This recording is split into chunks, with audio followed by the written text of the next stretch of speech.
শুভ দুপুর বন্ধুরা, আপনারা ঝটপট দেখে নিন সরষে ইলিশের একটা নতুন রেসিপি। মা মাছ দুটোকে পরিষ্কার করে ধুয়ে নিয়ে তারপর কেটে নিল। কাটার পরেও আবার ধুয়ে পরিষ্কার করে লবণ হলুদ মাখিয়ে মা রেখে দিল রান্নার জন্য। এরপর কড়াইতে তেল গরম করে আমি মাছগুলোকে ভেজে নিলাম, কিন্তু এখানে আমি একটু ডিপ ফ্রাই করেছি, কারণ আমাদের বাড়িতে একটু ডিপ ফ্রাই খায় সকলে।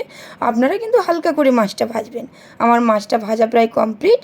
এরপর দেখুন আমি তেল দিয়ে কড়ার মধ্যে কালো জিরে লঙ্কা ফোড়ন দিয়ে একটু টমেটো কুচি দিয়ে দিলাম। তারপর যত সময় না ওই টমেটোটা গলে যাচ্ছে তত সময় আমি কষাতে থাকবো। তারপরে একে একে করে আমি গুঁড়ো মশলাগুলো অ্যাড করে দেবো। কিছুক্ষণ নাড়াচাড়ার পরে তারপরে আমি অ্যাড করে দিলাম পোস্ত আর সর্ষে বাটা। তারপরেও আবার কিছু সময় আমি কষিয়ে নেব।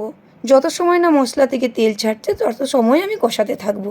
এরপর মশলা থেকে খুব সুন্দরভাবে তেল ছেড়ে গেল। তারপরে আমি প্রয়োজন মতো জল অ্যাড করে দেবো।